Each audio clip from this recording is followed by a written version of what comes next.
simula nung pumanaw ang ating ina. Noong araw pong iyon, marami pong tanong na buwabalot sa ating kaisipan. Unang-una na nga ho doon, nawala yung haligi ng aming pamilya, nawala yung aming pinuno, nawala yung masasabi nating tanglaw sa aming dapat tahakin. Maraming tanong na una, paano ba natin itutuloy ang laban? Siguro, may kaakibat rin pong tanong, gusto pa kaya ng tao na ituloy natin ang laban?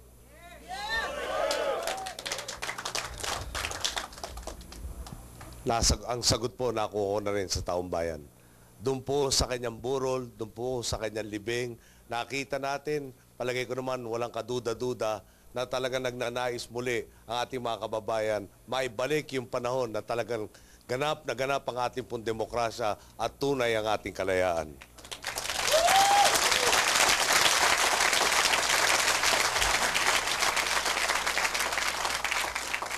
Nakita po natin ang pagbabalik ng pagmamahal sa bawat isa, ang handa sa pagsasakripisyo sa ikabubuti na nakakarami. Talaga naman pong maraming boses na ang ating nadinig sa mga araw tapos po nung paglibing ng ating ina. Noong ako po ay naglalakad, patungo nga ho sa puntod ng aking mga magulang, meron po akong nakasamang isang tao at ang sabi sa akin ay, Noy, presidente na tayo.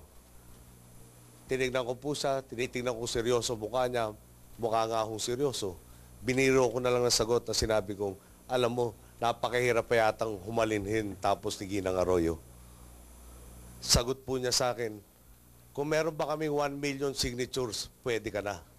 Para maiwasan ko na lang po yung tanong, sinabi ko po, nung EDSA, 50 milyon pa lang ang Pilipino, ngayon 95 na.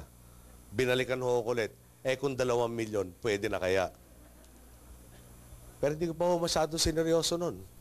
Noong ako po'y tinext ng isang manunulat at sinabi niyang parang deja vu at nakita na niya to noong 86. Ako po'y nagpasalamat lang at sabi ko baka hanggang dyan na lang. Ngunit dumami ang boses, may nakikiusap, may nagsusumamo, meron na rin pong nagagalit at meron na pong nagsabing, sana dalawin ka ng nanay at tatay mo pag pinalampas mo ang pagkakataong to.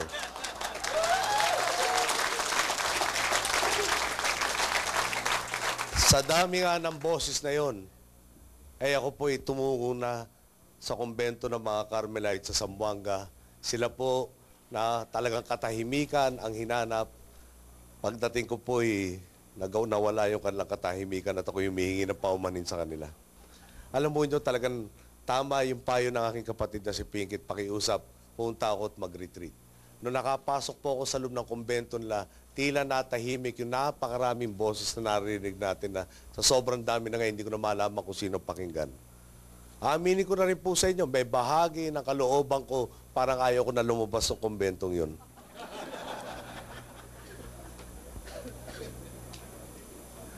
Ngunit, doon, nagumpisa ang maraming kalinawan sa ating dapat pag-isipan. Sinundan pa. At bago pa nga ho pala noon, may nagsabi sa akin na kung tama ang desisyon mo, madali na lang ang lahat ng kailangan mong tahakin. Isa ho doon, sa dapat natin tahakin ay, meron po kaming pangulo sa partido. Ito po ay aming inalahad at iminungkahi na siyang manguna sa ating pong bansa. At tinawag po tayo sa isang pagpupulong. At doon sa pagpupulong yon, hinanda ko na po sarili ko kung ano po ang magiging debate, pakiusap, mungkahin na ating maririnig. Ngunit ano po natanggap natin doon? Ang nakita ko po doon ay isang taong tunay na naglilingkod sa bayan at iniisip ang kapakanan ng nakakarami bago ang sarili.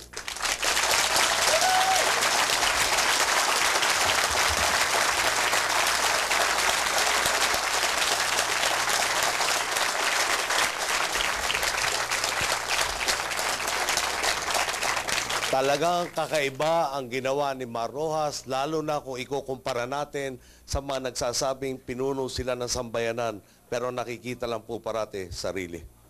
Si Mar, iba ang tinitingnan bago ang sarili.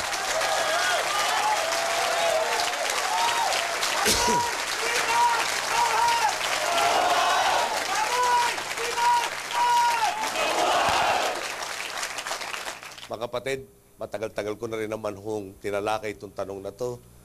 Ako kuminsan sinasabi ko sa sarili ko parang hindi pa ganun kahaba yung panahon. Pero talagang kailangan na nga hong magdeklara sa araw na to.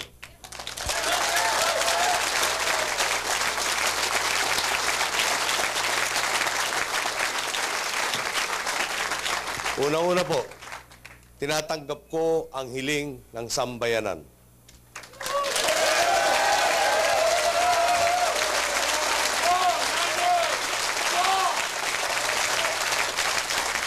Tinatanggap ko rin po ang bilin at habilin, tagubilin ng aking mga magulang.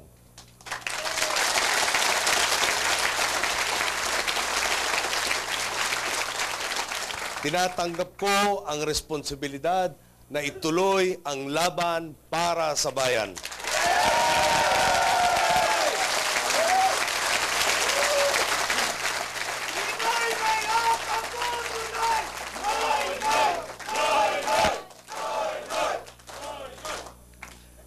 Tinatanggap ko ang hamong mamuno sa labang ito.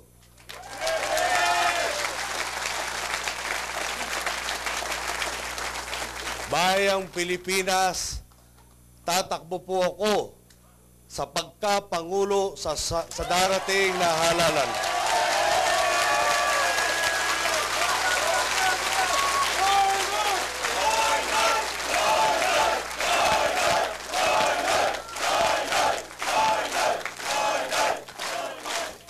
Tutuloy po natin ang laban. Mabuhay ang Pilipinas. Naway pagpalain tayo ng poong may kapal. Maraming salamat po sa inyo lahat.